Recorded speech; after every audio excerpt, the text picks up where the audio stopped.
Hai Cek, kembali Hai lagi Bude. kita di Hai Bude, apa kabar Bude episode hari ini? kedua ya. Yes. Baik-baik itu udah ada Mbak Ebi, ada Mbak Popi. Coba Cek, kenalin dulu mereka ini siapa? Kan gue kenalnya awal-awal kan kita dari apa ya? IG. Dari IG, postingan dari aktivisme akun. kan Mereka ya. emang salah satu yang vokal juga di sosial media.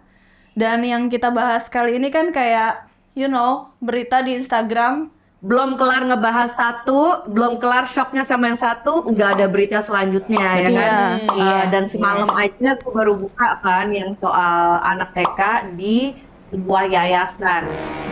Itu dikabulin sama pemilik yayasan sama anaknya pemilik yayasan. Aduh, Oh my ngeri God. banget, sumpah. Ngeri banget. Kayaknya ini benar-benar darurat sih, darurat age sex, child grooming, predatory. Jadi mungkin kita nih pas banget nih udah dapat orang-orang yang memang bergerak di bidang psikologi, seksologi, sama Poppy juga kan orang hukum. Jadi bisa kita lihat perspektif mereka ya. Iya. Iya. Oke. Gini, Kak Popi. Kemarin ini juga pertama nih. Kak Pop juga sempat bahas ini kan. Sempat bahas grooming juga dan netizen tuh kayak belum paham soal grooming. Jadi kayak kita sekarang panggil Kak Popi tuh untuk menjelaskan kayak grooming tuh kayak gimana sih. Karena netizen banyak banget yang belum tahu Bude. Itu sedih banget sih. Iya sih, karena kan kemarin tuh ya taunya juga waktu Mbak Popi bahas, itu di kolom komen tuh masih ada aja kan yang bikin gemes lah ya. Oke, kita mulai dulu mungkin dari pertama Mbak Ebi ya, Mbak Ebi dari sisi psikologi kan, Mbak Ebi kan emang juga sekolahnya backgroundnya di bidang itu dan juga kan konselor juga. Aku mau nanya nih, bisa jelasin dulu nggak child grooming itu apa sih?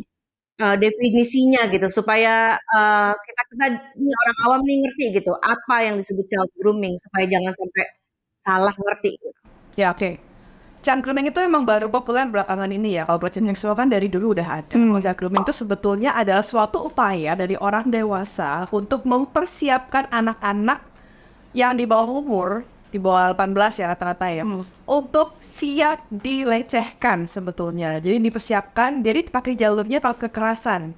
Iya. Pelan-pelan gitu ya, berpura-pura jadi orang yang sangat baik hingga dia bisa masuk ke lingkungan anak kecil si anak itu dan lalu bisa memanfaatkan secara seksual, mengeksploitasi secara seksual. Beda sama kekerasan seksual yang dimana pakai kekerasan ya, yang dimana anak juga pasti karena nggak nyaman dan bisa langsung melawan. Kalau child grooming itu lebih smooth, jadi anak dia kadang-kadang nggak sadar gitu kalau sedang Jadi pakai manipulasi juga, betul. Oke. Dan kalau misalnya Gimana perasaan lo Mbak Neti gue lumayan dengar kata-kata Mbak Ebi siap dilecehkan? gimana ya, gue kayak masih memproses karena siap untuk dilecehkan ini kan berarti dari intensi awalnya aja udah buruk kan. betul. Artinya si orang dewasa itu secara sadar dia berniat dengan dan bisa jadi orang terdekat juga kan. Banget. Bahkan tokoh-tokoh kayak guru-guru dan Iya. itu menurut gue mengerikan. Dan sedihnya adalah yang berita yang beredar nih, si anak let's say di bawah umur sama gue dibilang ini kan suka sama suka. Nah itu kan kayak Iya, itu dia. it's kind of tricky. Kenapa kok bisa dibilang suka sama suka? Mereka berarti kan belum paham nih si grooming itu sendiri. Makanya kita nih di podcast pengen banget mengedukasi orang-orang supaya mengerti bahwa itu tuh grooming gitu. Segala yang di bawah 18 tahun ya tentunya. Iya, Ya? betul. Oke. Terus gimana sih cara terbaiknya orang tua supaya bisa ngobrol sama anaknya tentang maksudnya biar jauh gitu dari orang-orang yang berniat grooming tuh gimana? Kalau cara itu sebenarnya banyak banget ya, ada mungkin ribuan DM yang masuk tuh pertanyaannya sama. Gimana caranya biar nggak awkward ngomong ke anak? Kalau dia masih bilang gimana cara biar nggak awkward, berarti dia sebetulnya masih memandang obrolan soal seks tuh hal yang tabu sebetulnya kan. Susah gitu ya. Susah gitu kayak serat tenggorokan nggak mau keluar gitu ya. Jadi instead of aku nanya gimana caranya, jadi aku selalu bilang ubah dulu mindsetmu, Mbak dan Mas atau ya Bapak Ibu ya. Karena kalau ngomong gitu, berarti kamu ngomong tuh belum plong gitu. Ngomong soal seks tuh masih awkward banget. Ya kalau yang kamu tanya harusnya tuh apa yang harus diomongin, materinya tuh apa? anak. Jadi yang penting pertama kali adalah ubah dulu mindsetmu agar waktu ngobrol sama anak tuh udah siap secara mental. Karena kebanyakan mereka nggak siap, kayak mau ngomong sesuatu yang menjijikan gitu seolah-olah gitu ya. Yang pertama siap mental dulu, baru kedua kalau ngobrol soal seks itu nggak bisa satu kali ngomong, nggak bisa. Betul. Dan juga nggak bisa lihat omongan doang, harus dengan contoh dan role play gitu ya Mbak Poppy, nanti bisa dijelasin lebih lanjut ya. Jadi yang pertama kalau udah mindset udah berubah, akhirnya itu akan keluar dalam percakapan sehari-hari, lagi ngapain pun akan diomongin terus, diulang-ulang terus, karena anak tuh butuh repetisi untuk diomongin. Jadi omongin, kayak kita ngomongin aja kamu suka makan apa gitu, kayak ngomongin Kak, misalnya dia udah mau itu ya, udah mau remaja gitu ya. Dan jangan salah, seks edukasi itu dimulai dari umur bayi. Sebetulnya. Dari bayi ya sebetulnya ya. Oke. Jadi kalau baru mau ngomong semua remaja, agak sedikit telat kamu, tapi nggak apa-apa lah ya. Agak terlambat tapi nggak apa-apa daripada nggak sama sekali gitu ya. Jadi karena sebenarnya kan jadi orang tua nggak ada manual booknya. Betul. Nggak ada. Jadi Ya, masih bisa terus belajar. Iya. Pokoknya kalau misalnya untuk cara ngomonginnya, yang penting pertama kali adalah mindsetnya diubah dulu. Kalau ngomongin seks bukan sesuatu yang tabu, dan ngomongin seks itu harus kalau bisa setiap hari diulang-ulang dan jadikan itu layaknya percakapan normal biasa. Gak berat, karena anak butuh repetisi. Kalau cuma sekali diomongin, atau cuma sekali seminar di sekolah, nggak bisa. Nggak bisa. Setuju. Oke. Bude, ada pertanyaan dari Bude nggak yang mau ditanyain? Nih ya, aku nih ngelihatnya di komen di postingannya Mbak Poppy ya. Itu kan terjadinya nggak hanya di postingan Mbak Poppy ya, di mana-mana ada berita tentang ibaratnya pelecehan seks atau pencabulan atau child grooming. Banyak banget orang Indonesia gitu ya, bangsa kita yang masih ngelihatnya tuh korban tuh ada stigma tersendiri lah. Kalau mau speak up, kalau mau ngomong apa tuh kayaknya susah berat. Karena yang udah-udah itu dia, masyarakat kita itu malah jadi ngejudge, oh dia kayaknya udah jago nih, kayaknya udah gini nih, kayaknya suka sama suka. Nah itu gimana sih caranya supaya stigma itu bisa kita hilangkan, atau edukasinya gimana gitu ke masyarakat supaya masyarakat nggak punya stigma yang seperti itu, karena itu kan salah ya. Kalau menghapuskan mungkin terlalu ambisius kali ya. Kalau kita ngomongin soal menghapuskan.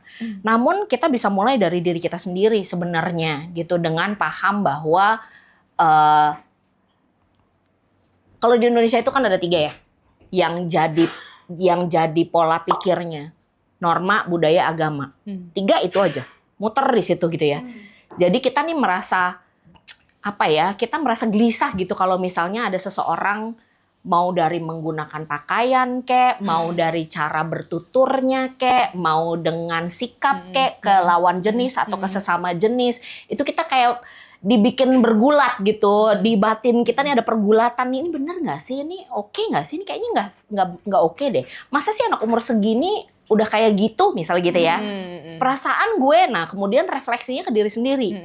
Perasaan gue umur 14 tahun masih sibuk udah main sama anak-anak di kampung gitu, main layangan, main ini. Nah kemudian membandingkan ke diri sendiri. Padahal kan sebenarnya lingkungan bertumbuh kita berbeda, orang yang mendidik kita berbeda, ya kitanya sendiri, manusianya juga memproses informasi, mau memproses informasi ataupun apapun gitu ya, melihat sikap dan contoh yang dicontohkan sama orang tua kita juga kan berbeda.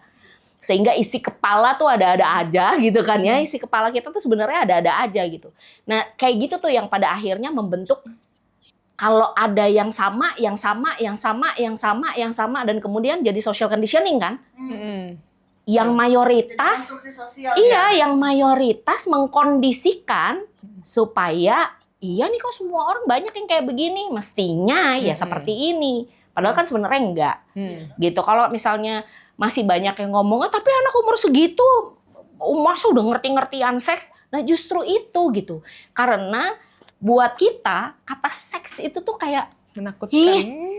Jangan diomongin ke anak-anak gitu. Tuh masih belum pantas anak-anak untuk mengerti seks. Zaman gue dulu lihat ada adegan mau ciuman aja udah ditutup mata gue. Sehingga kita tidak paham bahwa sebenarnya ciuman itu tuh bukan sesuatu yang buruk, tapi adalah memperlihatkan kasih sayang. Sebenarnya kan gitu ya. Jika kita mindsetnya adalah ini adalah bentuk kasih, menunjukkan kasih ke orang yang gitu. Kita jadi mikirnya it's not something bad. Begitu juga dengan seks. Jika seks itu kita tidak pernah sandingkan dengan sesuatu yang bentuknya dengan rasa yang positif, jadinya kan pikirnya negatif. Seperti sepatu kan sebenarnya netral. Kata sepatu tuh netral. Tapi begitu kita sandingkan dengan misalnya sepatu merek tertentu, kita jadi jelek ya itu ininya. You know what I mean? Gitu. Paham ya maksudnya? Jadi begitu seks, tapi seks anak-anak tuh langsung yang, wah ini nggak seharusnya nih anak-anak remaja udah berhubungan seks nih karena pergaulannya bebas. Yang perlu kita tarik ke belakang lagi kan bagaimana dia bisa terpapar. Penyebabnya ya. Terpapar ini asalnya dari mana? Apakah terpaparnya dari orang yang grooming dikasih tahu nggak apa-apa, ini tuh karena aku sayang sama kamu, gitu kan? Masuknya tuh halus ya. Sehingga dia berpikir selama ini dia, apalagi sepengetahuan aku ya, aku nggak tahu sih apakah ini udah terverifikasi atau belum. Anak ini kan yatim piatu. Sehingga dia mungkin tidak memiliki pemahaman mengenai kasih antara orang dewasa dengan anak-anak itu yang real tuh kayak gimana sih? Jadi dibentuklah tuh pemikirannya dia bahwa yang mereka lakukan itu oke, yang mereka lakukan itu wajar, yang mereka lakukan itu adalah bentuk A, B, C, D, E, F, G. Gitu. Jadi gimana ya, rakyat Indonesia itu memang kayak kita lagi ngajarin balita. Atau mungkin batita ya. Iya, batita di bawah 3 tahun ya. Iya, bawah 3 tahun. Yang kita ibaratnya nih kalau zaman dulu kan kita diulang-ulang nih. 1 tambah 1 sama dengan 2. 1 tambah 1 sama dengan 2. Nah, dari gitu 1 tambah 1 baru tuh abis itu kita bisa sama dengan 2 gitu. Itu terus diulang lagi, terus diulang lagi. Makanya berkesinambungan. Kalau nggak berkesinambungan, nggak akan nempel. Sekarang kita ngeliatnya kan banyak gitu ya, Bude. Mbak Ebi. Bude, tar dulu Bude. Kan kita ngeliatnya sekarang kayaknya banyak nih, Bude. Tapi sebenarnya orang-orang ini kan tersebar di seluruh Indonesia. Jadi mungkin kita udah ngomong ke bagian yang ini belum kepapar. Iya. Jadi kitanya yang masih sabar sih menurut gue. Sekarang Mbak Ebi, dari segi psikologi nih, Mbak Ebi gimana ya? Orang tua kan pasti juga, kita kan banyak overthinking ya. Udah mikirin sekolahnya mereka, mikirin apa segala macam. Tambah lagi kita kan harus selalu edukasi ya. Harus gimana nih buat orang tua caranya mengidentifikasi ciri-ciri anak kita itu korban entah child grooming ataupun korban kekerasan seksual gitu ya. Kan nggak banyak juga ya yang tahu ya. Coba dari segi Mbak Ebi gimana? Sebelum kita mengidentifikasi, kita harus menanamin dulu namanya komunikasi 2 arah dulu sama anak. Jadi apapun yang anak rasain dan itu nggak nyaman, bisa ngomong ke orang tua. Jangan sampai anak menutup diri karena mungkin respon kita selama ini kalau diceritain kayak nggak seperti harapan mereka gitu. Jadi mereka kayak males cerita sama mama atau papa, nggak mendapatkan respon diharapkan gitu ya. Pertama itu dulu, kita harus bangun trust dan komunikasi yang 2 arah yang baik sama anak-anak. Terus kita harus selalu perhatiin dia tuh attach-nya ke siapa sih. Misalnya yang diceritain itu selalu gurunya, kayak guru tuh dipuji-puji sanjung-sanjung, atau bahkan omnya atau tantenya gitu ya dipuji-puji, terus deket banget, apa-apa ngeliat aku rambutnya kayak gini biar kayak tanteku, dikit-dikit tantenya atau dikit omnya gitu. Kita harus nanya kok kayak mendekat banget ya, kok kayak misalnya mengidolakan banget ya. Nah kalau kita tahu nih identifikasi dia, berarti mengidentifikasi dekat sama si M misalnya. Kita harus telusuri, tanyain, kamu sama ini gimana sih, ada kamu nggak nyaman nggak gitu. Tapi kadang-kadang anak yang nggak pernah dapat edukasi itu nggak tahu kalau child grooming itu bikin rasa nggak nyaman, karena yang mereka tahu kalau dekat sama si N ini, si tante ke si guru atau si om ini, itu adalah kalau kita udah percaya sama dia, apapun yang dikatakan dan apapun yang dilakukan tuh akan bikin aku merasa dicintai. Jadi dia tidak merasa tidak nyaman, dia nyaman aja gitu ya. Aja. Itu kalau dia belum pernah dikasih edukasi. Makanya sebelum kita mengidentifikasi, kita harus masukin dulu nih. Kalau aku ya, misalnya contoh ya, aku ngomong ke anak-anakku kalau siapapun, bahkan even itu orang tuamu sendiri, ayah atau bunda yang megang alat kelamin kamu, mau sengaja mau nggak, kamu harus marah. Kasih tahu, ini daerah pribadi nggak boleh pegang. Itu orang tua loh, apalagi yang lain gitu ya, bahkan om tante, kayak itu bukan bentuk dari rasa sayang. Rasa sayang itu adalah memegang yang lain, memuji atau apa. Jadi kalau memegang alat kelamin itu nggak nyaman. Dan kamu harus tahu nggak semua orang di dekatmu, apalagi yang nggak kenal, itu akan baik sama kamu. Dan aku kasih tahu pelecehan seksual itu seperti apa, predator seperti apa, child grooming itu apa, udah kasih tahu dari awal. Jadi kalaupun dia akan ngomong gitu, karena aku tahu di sekolah anakku yang berbasis agama aja, itu gurunya yang pakai atribut agama itu bisa-bisanya ngelorotin celana anaknya dengan alasan betul di celana, tapi di depan umum. Dan dia merasa itu kesalahan, ya kan, kayak gitu. Jadi pokoknya kita harus klarifikasi dulu. Pertama pastikan kita dua arah, ada trust-nya, dan kita harus kasih dia edukasi. Dan kita perhatikan sama siapa aja dia bergaul, dan sama siapa aja dia merasa mengidentifikasi dirinya dekat. Kalau sudah, kita gali-gali dari situ. Dan kita harus awasin terus, jangan sampai dia punya waktu dan kesempatan tuh berduaan aja sama si orang itu. Sedekat apapun gitu. Oke, gue jadi notice yang sekolah nih. Berarti peran sekolah tuh kan seharusnya juga penting dong, sama pentingnya dengan di rumah. Nah, menurut lo apa sih yang bisa sekolah lakukan seharusnya nih, yang maksudnya jadi ekspektasi kalian kayak sekolah tuh harusnya menerapkan seperti apa? Sebenarnya sih gini ya, kalau buat sekolah itu satu, kita kan berharap anak-anak kita kan kita titipkan ke sana kan bukan hanya raganya ya, tapi bukan hanya badan doang nih, tapi pikiran, perasaan juga kan kita titipkan ke sekolah. Begitu anak-anak sampai ke sekolah, itu udah jadi tanggung jawab mereka untuk memastikan anak kita merasa aman di sekolah. Rasa aman di sekolah itu bentuknya kayak gimana sih? Dia nggak takut, misalnya gurunya tiba-tiba nempelin dia misalnya. Dia nggak takut kalau misalnya dia melakukan kesalahan, dia akan dihukum harus lari atau harus push up yang bikin dia sakit. Menyakiti dia fisik atau menyakiti harga dirinya dengan dipermalukan misalnya, dikata-katain bodoh dan lain sebagainya. Itu tuh sebenarnya bisa terlihat dari dari tata tertib. Kita bisa ngecek dari tata tertib. Seringkali orang tua nggak ngecek tuh tata tertib sekolah tuh kayak apa sih? Apakah ada tata tertib yang sebenarnya seksis? Ataukah ada tata tertib yang sebenarnya berpotensi menormalisasi kekerasan ke anak kita? Nah, itu yang perlu kita tanyakan ke sekolah. Tata tertib ini nih apa? Tujuannya apa? Karena kan sebenarnya kita perlu paham mengapanya.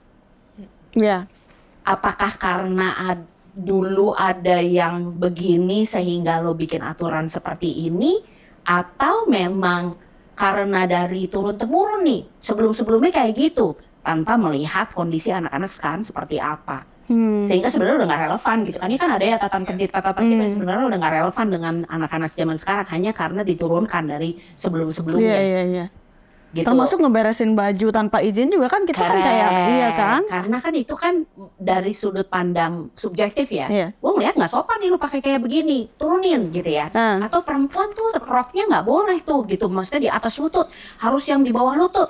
Akhirnya digunting, zaman dulu tuh digunting loh. Dibongkar gitu kan supaya rada panjang kayak gitu. Itu kan sebenarnya yang perlu kita beri pemahaman juga ke anak-anak kita. Kalau aku sebenarnya aku setuju banget sama Abby gitu ya pada saat kita ngomongin soal seks.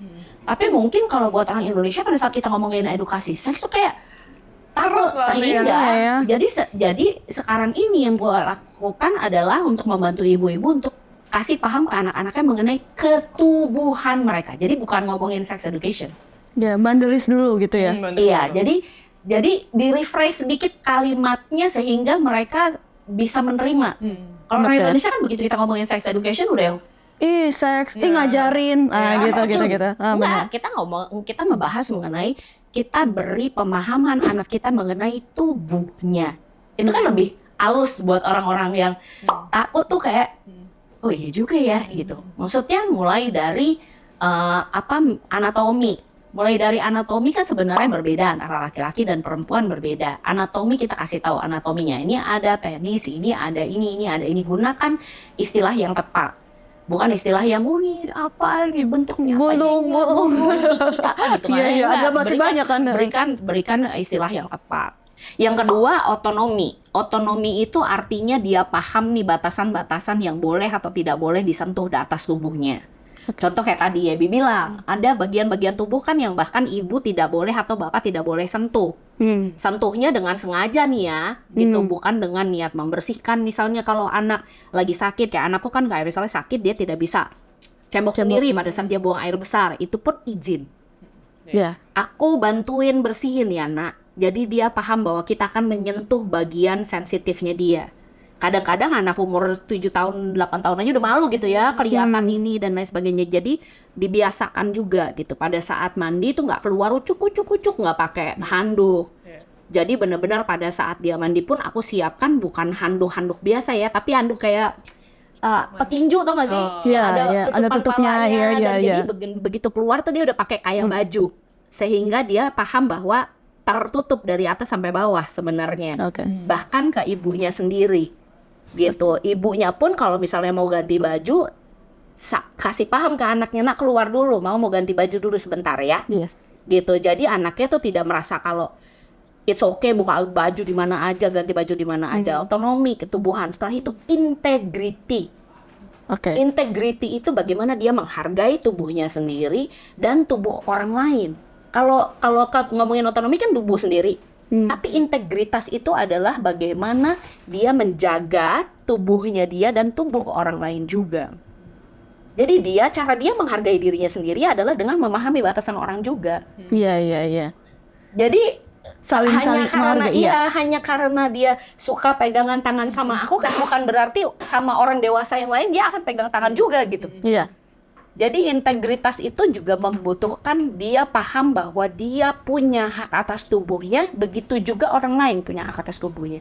Jadi pelan-pelan tuh, gradually. Nggak yang kayak tadi Abi bilang, ini kan perlu berkesinambungan ya. Perlu diulang lagi, diulang terus. Kalau ada case tadi malah lebih bagus. Kayak misalnya ada kasus gitu ya. Ada kasus, nanti kita bahas tuh sama anak kita. Nah, kamu tahu nggak sih, Nak? Ada berita, iya Ma, aku lihat. Atau anak aku suka cerita. Ma, tahu nggak sih? Ada itu loh Ma, ada kejadian gini. Nanti kita bisa bahas tuh.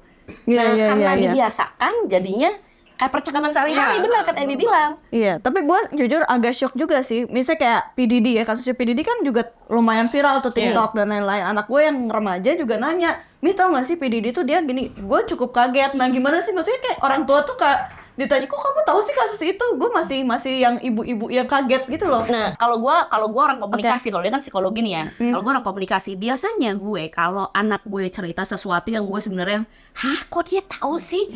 Tell me more. Sejauh mana coba dia tahu? ceritain. Apa tuh? Mama nggak gitu paham. Gitu ya. Kita berusaha untuk cari tahu apa sih state of mind-nya dia tuh pada saat dia melihat berita atau apa gitu. Mendengarkan untuk memahami, bukan untuk merespon, bereaksi atau menghakimi. Itu yang sulit buat orang tua. Iya kan? Kita udah kaget duluan. Lo tahu-tahuan lo soal ini, padahal sebenarnya kita bisa nanya, apa tuh Nak? Coba jelasin. Pada saat dia jelasin, terus abis itu kita mulai diskusi. Itu enak banget sebenarnya begitu udah ada contohnya soalnya begitu anak merasa kita interested, kita tertarik dengan apa yang dia sampaikan, dia akan mulai pelan-pelan percaya tuh bahwa kita bisa dijadikan orang yang partner diskusi lah. Nah gitu Bude. Gimana Bude? Aduh. Gue sebagai seorang ibu juga ya, pastinya walaupun mungkin dari segi environment gue lebih tersupport karena kan kalau orang barat kan lebih terbuka, edukasi seksnya juga lebih lebih ke depan lah ya gitu. Tapi tetap aja mungkin nilai-nilai orang timur gue yang masih suka kadang kayak deg-degan banget gitu ngebahasnya. Tapi so far sih anak gue belum sampai ke tahap itu. Tapi kalau soal anatomi memang gue udah dari kecil, dari bayi pun gue cerita juga pernah sama Mbak Ebi kan persis seperti itu. Jadi dari bayi udah diajarin kata-kata, maksudnya terminologi yang benar, bilangnya apa, vagina, penis, kenapa Daddy punyanya beda gitu sama punya kita gitu. Itu penting banget sih. Nah ini kembali lagi ke child grooming ya, karena gue juga ngerasa penting banget, karena kan gue juga punya banyak orang-orang yang deket di sekeliling anak gue gitu ya, yang gue percaya. Dan child grooming itu kan memang seperti yang Mbak Ebi bilang, dipersiapkan dan suka kasat mata. Nah ini mungkin kita lebih kayak ngelihat point of view orang yang mengalami langsung. Mungkin kalau Maneti nggak keberatan, lo kan pernah cerita ya ke gue ya, sebagai penyintas. Mungkin lo bisa cerita dikit gimana pengalaman lo. Kalau yang gue alamin sebagai penyintas, itu ini buat pelajaran juga ya buat orang tua. Awalnya dimulai dari gue ngerasa gue lebih nyaman temenan sama orang yang umurnya di atas. Nah itu menurut gue itu udah mulai red flagnya gue di situ. Kayak udah mulai kayak waktu gue SD gue nyamannya sama anak-anak SMP. Waktu gue SMP gue nyamannya sama anak-anak SMA, mulai kayak gitu. Kayak teman gue cerita, gue habis ini nih tabrakan sama cowok ini. Gue kayak, elah tabrakan doang loh. Kayak bukan ciuman kan, jadi kayak udah mulai, karena mindsetnya gue gaulnya kan sama anak-anak SMA, kuliah dan lain-lain, masuk komunitas dan lain-lain.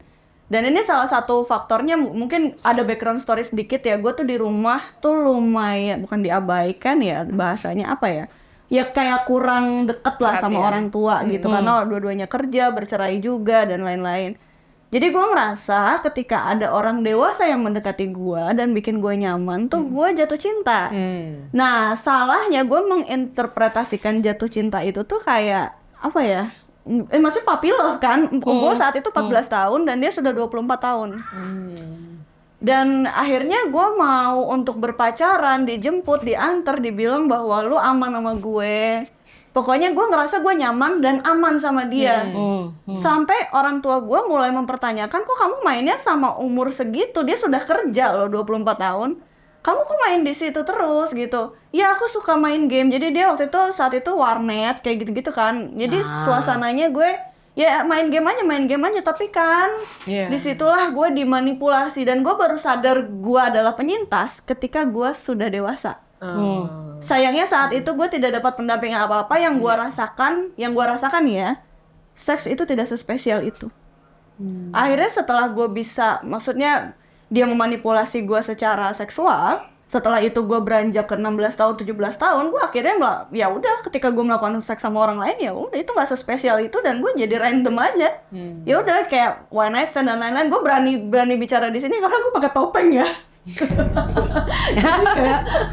Kayak gue speak up aja di sini karena ini yang gue lakuin dan ini bisa jadi pelajaran buat orang tua untuk ngelihat red flag anaknya. Dan gue nggak takut dihakimin sekarang. Kayak, oh berarti lo orang nggak bener. Yes, gue orang nggak bener karena gue adalah penyintas yang dimanipulasi, yang menganggap hubungan itu tuh nggak sespesial itu lagi. Dan gue ngerasa diri gue nggak berharga lagi. Artinya gue tidak punya integritas dan tidak punya otonomi lagi yang dan lain-lain gitu. Semacam nggak punya agensi gitulah ya ke tubuh sendiri.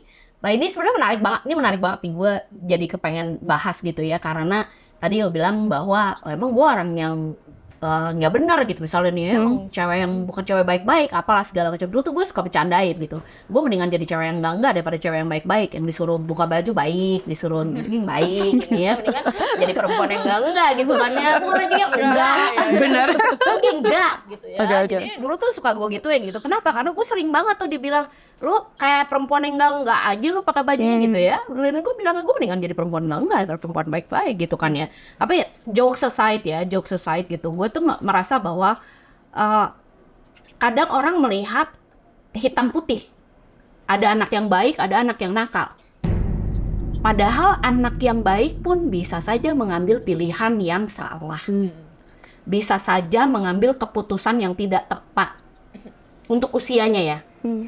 Itu sebabnya anak-anak di bawah 18 tahun dianggap tidak cakap hukum nih sebagai anak hukum ya. Sehingga tidak bisa tuh teken kontrak, memutuskan untuk tinggal sendiri misalnya. Menyetir. Atau nyetir, bawa motor dan lain sebagainya. Oke. Sehingga yang mestinya bertanggung jawab adalah orang dewasa yang jadi pengampunya atau yang jadi penanggung jawabnya.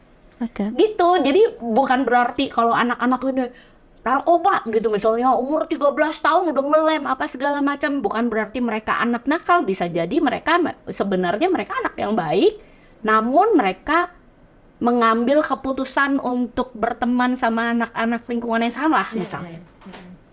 Like good kids can make bad choices juga in life. Yes. Even us sebagai orang dewasa gitu ya, udah tahu nih kita nih udah tahu, tapi kadang-kadang kenapa gue ambil gini? Kenapa gue mikir gini ya gitu. Oke. Jadi anak tuh lebih itu juga karena prefrontal cortex dia belum berkembang dengan sempurna sampai umur 25 tahun sebetulnya. 25 loh bahkan.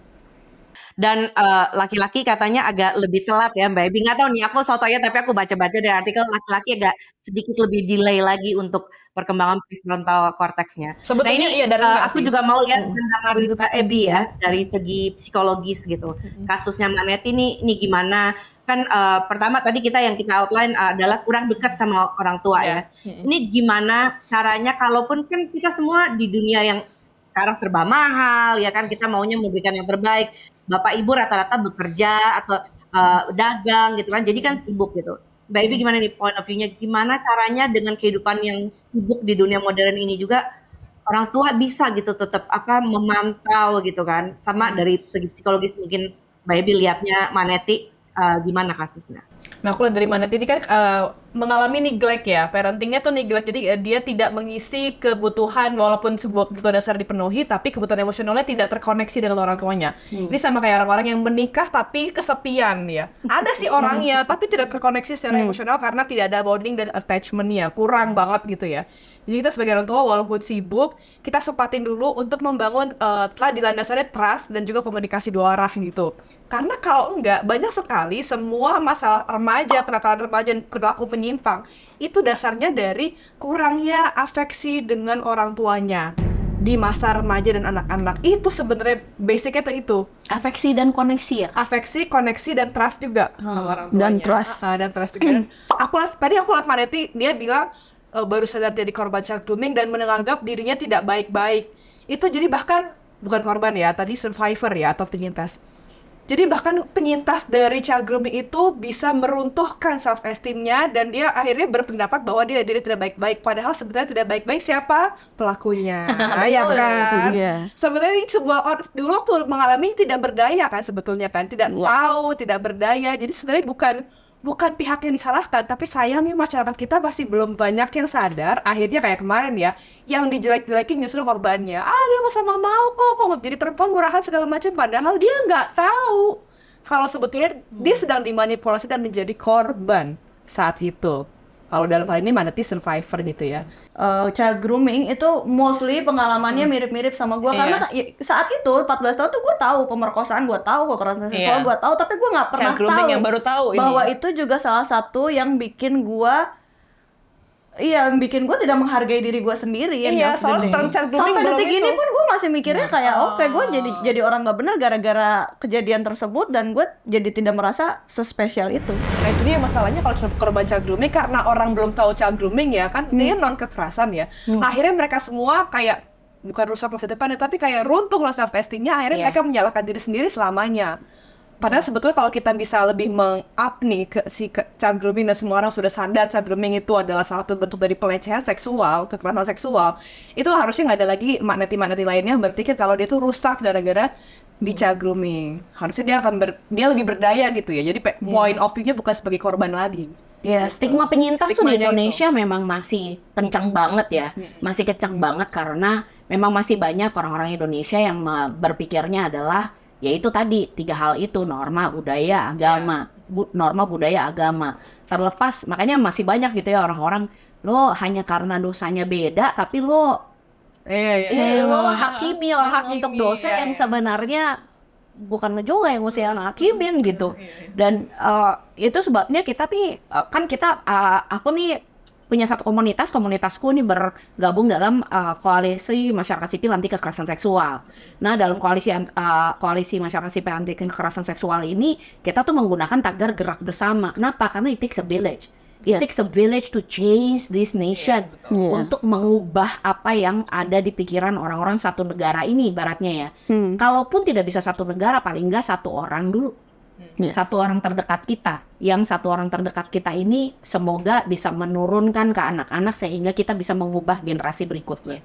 Karena ibaratnya ini kan kayak ini ya, kayak tali gitu ya, mau kita gunting kan yang ke bawah yang jatuh, bukan yang atas yang jatuh. Jadi ke bawahnya tuh ke generasi berikutnya mudah-mudahan udah makin lama makin kekikis ya. Jadi kalau untuk yang sekarang sih mungkin ya buat agak pesimis ya gitu kalau bisa pelan-pelan ya, tapi pelan-pelan gitu tanda tidak papar. Correct. Tapi mudah-mudahan generasi berikutnya udah mulai lebih banyak kita mengajari anak-anak kita aksi dan konsekuensi.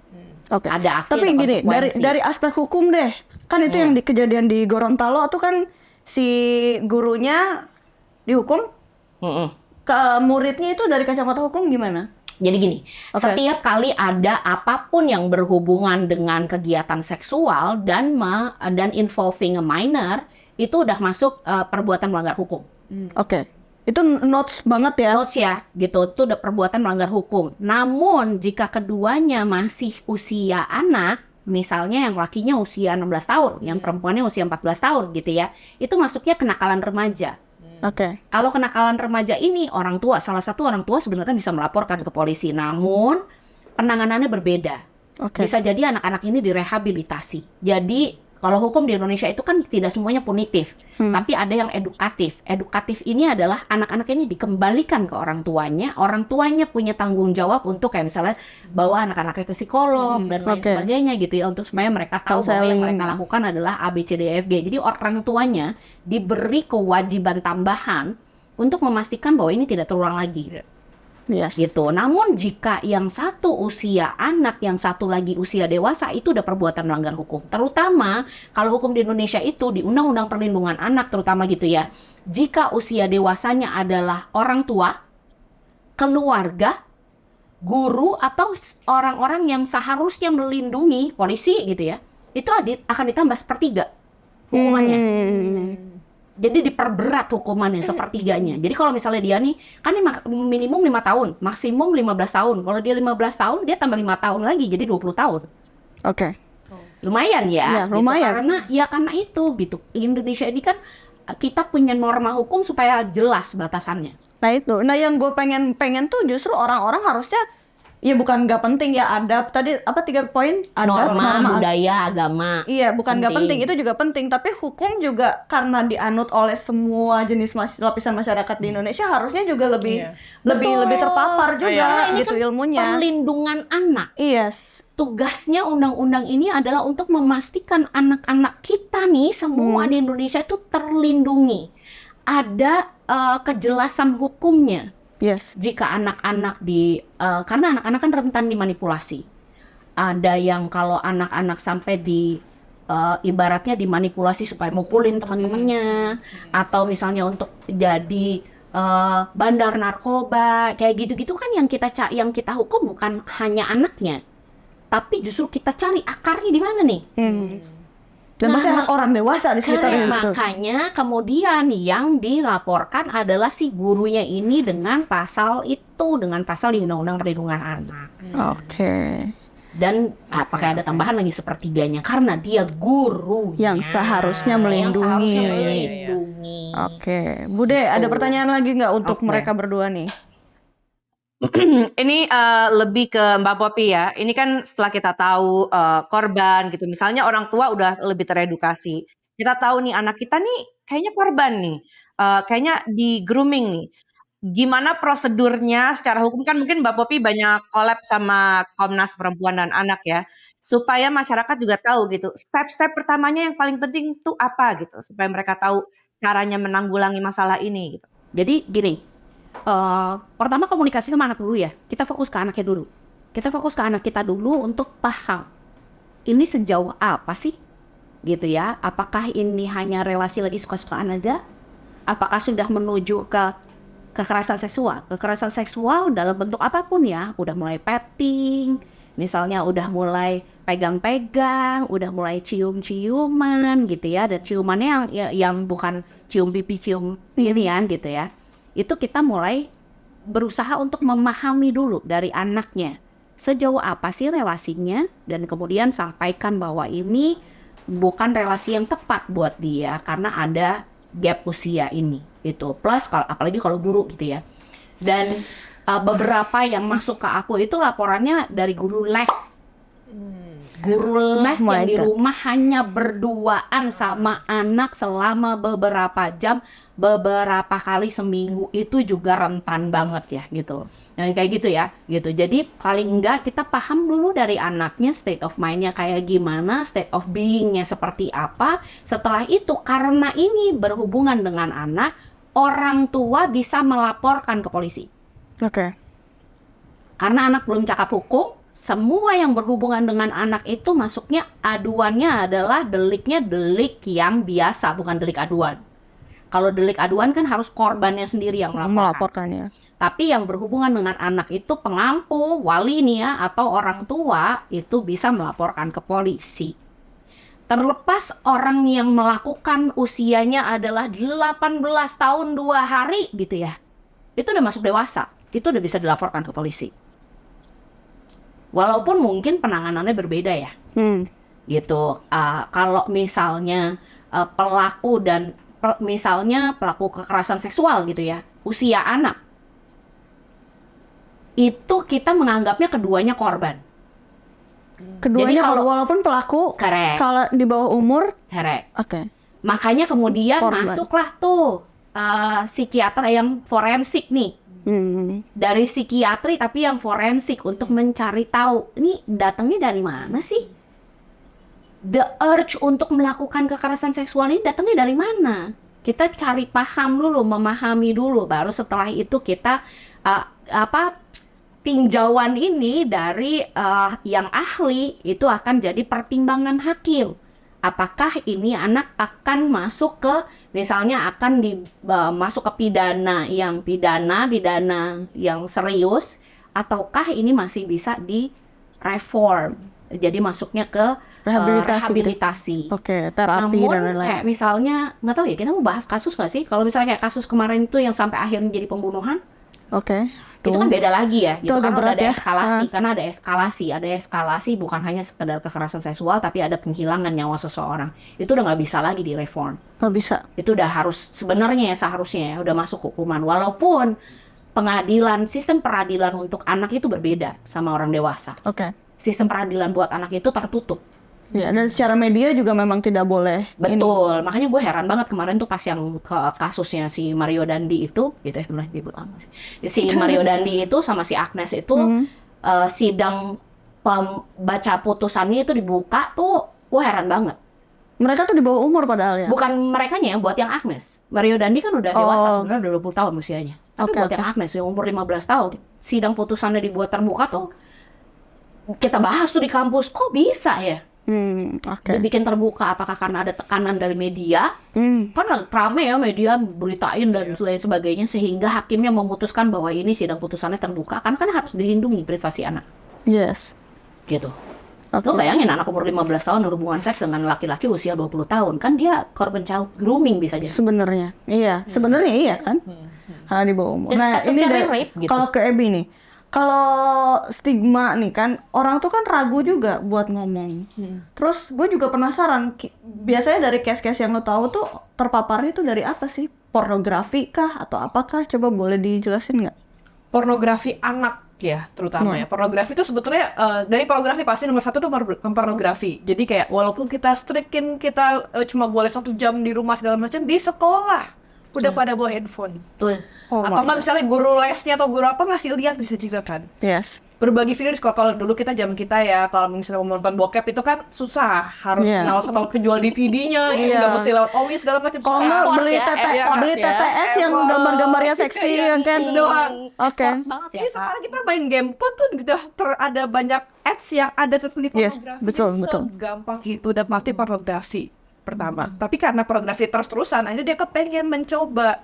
Jadi kenapa ada anak TK yang perkosa anak TK? Bayangin anak TK tuh tahu apa sih? Ereksi 30. Aduh, lemas kalau udah berita itu. Iya, itu karena dia terpapar terus-terusan dan dia akhirnya pengen mencoba. Tapi dorongannya bukan seksual ya. Dorongannya karena dia eksperimental. Nah, itu. Di pornografi. Apalagi kalau ditambah dengan orang tuanya, masih umur segini belum ngerti apa sih. Oh, anak-anak itu ngerti semuanya. Karena ada internet tadi. Dan beberapa kasus juga yang kami tangani gitu ya, yang kita dampingin itu anak-anak yang keluarganya itu rumahnya nggak ada sekat. Sehingga mereka sebenarnya menyaksikan orang tuanya melakukan hubungan seks. Tanpa penjelasan lagi. Tanpa penjelasan gitu ya. Walaupun terpaparnya mungkin bukan sengaja ya, orang tuanya sengaja berhubungan seks di depan anak yang enggak, tapi mungkin kayak geriap-geriap, bangun tidur, tapi karena kamarnya satu, tempat tidurnya satu, mungkin anaknya kebangun nih goyang-goyang apaan sih gitu ya. Dan kemudian melihat, oh itu mungkin kedua orang emang harus gitu kali ya, gitu kalau tidur sama-sama gitu. Sehingga dia mengadopsi itulah tanpa paham mengapanya, apanya, bagaimananya, tapi dia penasaran. Kayak dia bilang bukan seksual, bahkan anak-anak kecil itu tuh sebenarnya bermain dengan alat kelaminnya itu tuh dari usia berapa ya? 4 sampai 6 tahun.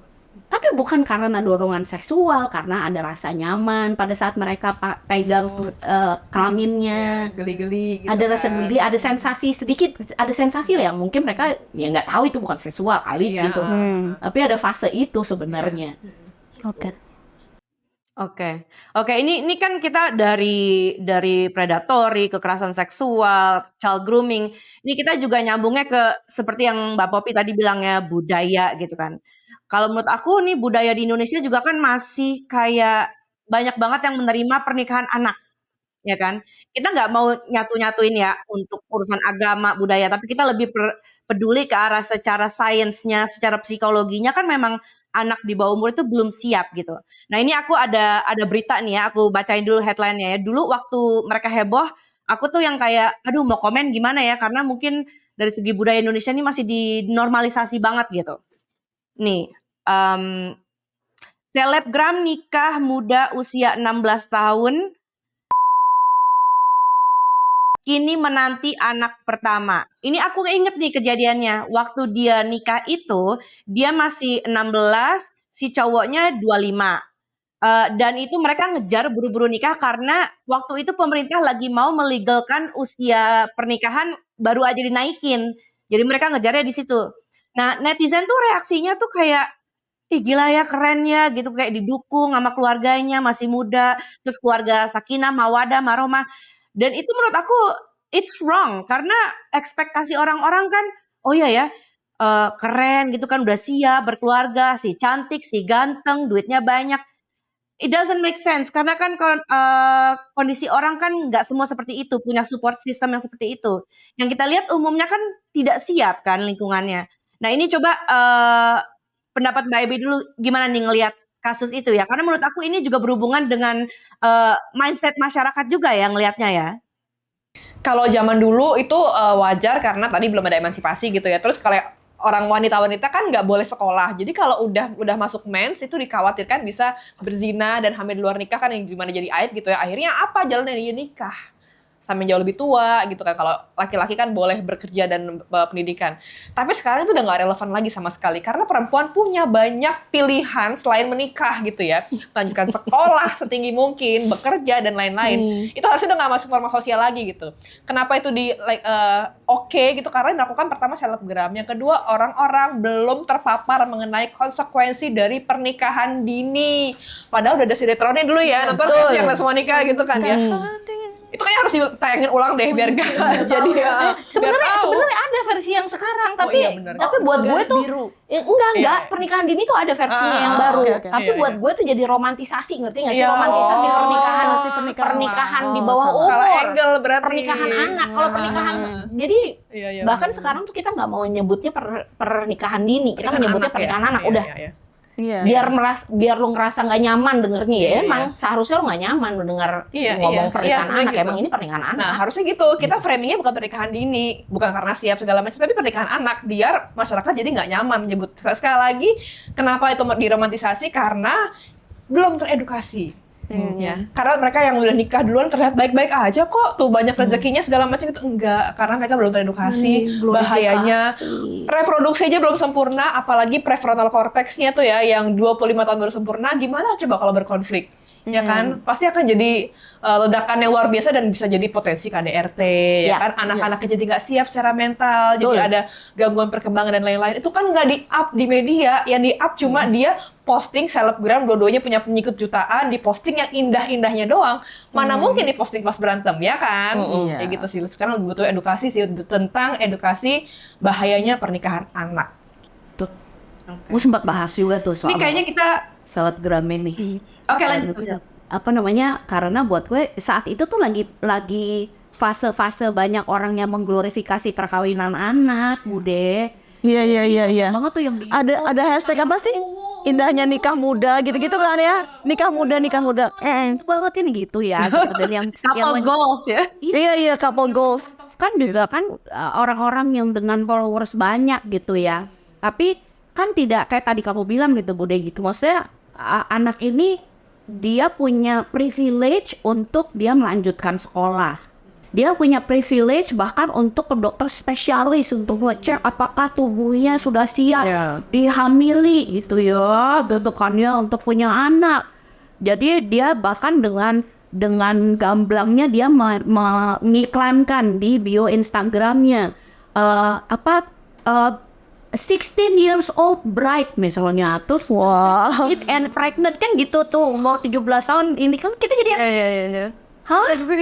sementara kita yang dewasa tapi buat anak-anak yang seumuran dia yang mungkin lagi berpikir wah enak kali ya kalau punya pasangan udah kerja, keluarganya kaya raya, terus nanti gue bisa ongkong ke kaki ngabisin duit suami, enak kali ya gitu ya, mungkin mikirnya masih kayak gitu karena belum matang tadi ya.